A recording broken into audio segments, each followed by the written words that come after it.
అంటున్నారు ఒకవైపు తీసుకుని ఇరిగేషన్ అధికారులు ప్రభుత్వం అంతా కూడా తుంగభద్రలో ఆ పరివాహక ప్రాంతంలో వర్షం లేకపోవడమే, నీళ్లు లేవు, మొత్తం పూడిక పేరుకుపోయింది. ఈసారి అక్టోబర్ 5 నుంచి కూడా మొత్తం మీద అసలుకి తుంగభద్ర నుంచి అవుట్ గోయింగ్ కూడా ఇండస్ట్రియల్ యూస్ కోసము, అది జిందాల్ కానీ ఇంకోటి కానీ ఇండస్ట్రియల్ యూస్ కోసం కేటాయించింది ఎంత, బోర్డులో అప్రూవల్ ఉన్నది ఎంత, కానీ వాళ్ళు వాడుతున్నది ఎంత, ఈరోజు లెక్కలు తేల్చామనండి.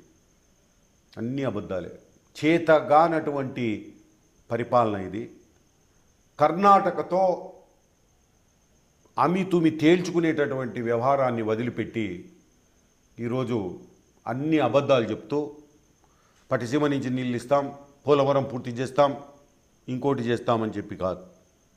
ఈరోజు తుంగభద్ర ఎగువన కర్ణాటక జల చౌర్యాన్ని మీరు అరికట్టండి, అదొక్కటి మార్గం.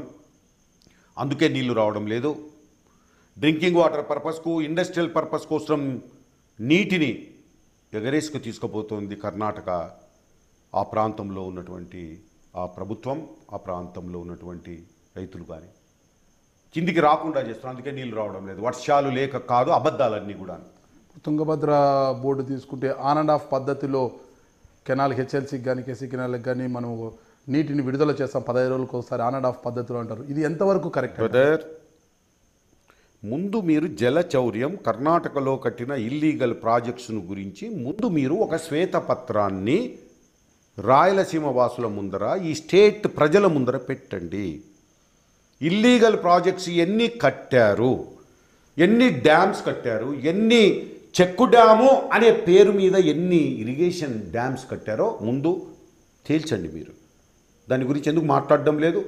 సర్వనాశనం అయిపోతూ ఉంది ఈరోజు రాయలసీమ వాటి వల్ల. దాని మీద ఎందుకు స్పందించరు మీరు?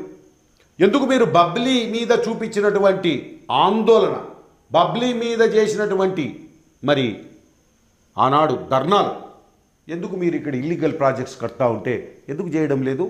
కర్ణాటకతో ఎందుకు మీరు ఘర్షణ దూరంతో పోవడం లేదు? ఎందుకు మీరు కేంద్రాన్ని కదిలించలేకపోతున్నారు? ఎందుకు మీరు సుప్రీంకోర్టులో ఎందుకు ఈ విషయాన్ని వేయడం లేదు? మీకు ఆ మాత్రం తెలివి లేదా?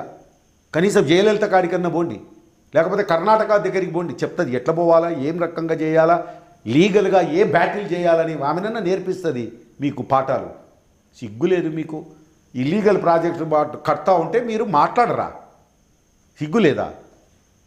ఏదో ఉంది రహస్యం ఈడ, లేకపోతే మీరు ఎందుకు మాట్లాడరు?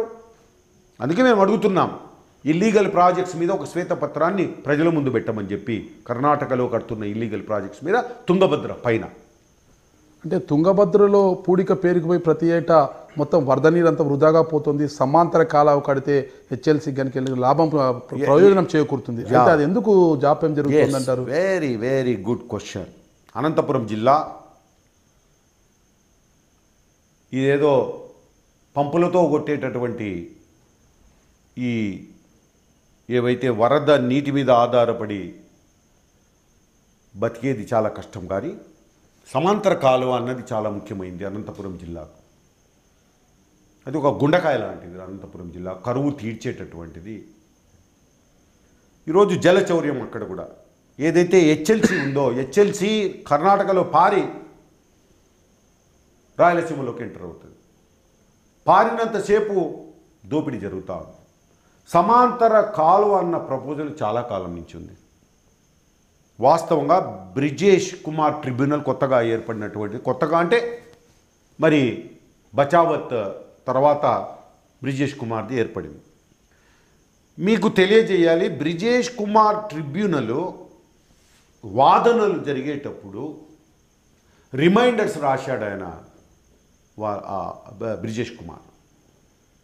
ఏమనంటే, మీరు సమాంతర కాలువ ఈ విషయంలో దాని రిపోర్ట్ ఇవ్వండి, ఫీజిబిలిటీ రిపోర్టు అని 3-4 రిమైండర్స్ ఇచ్చారు.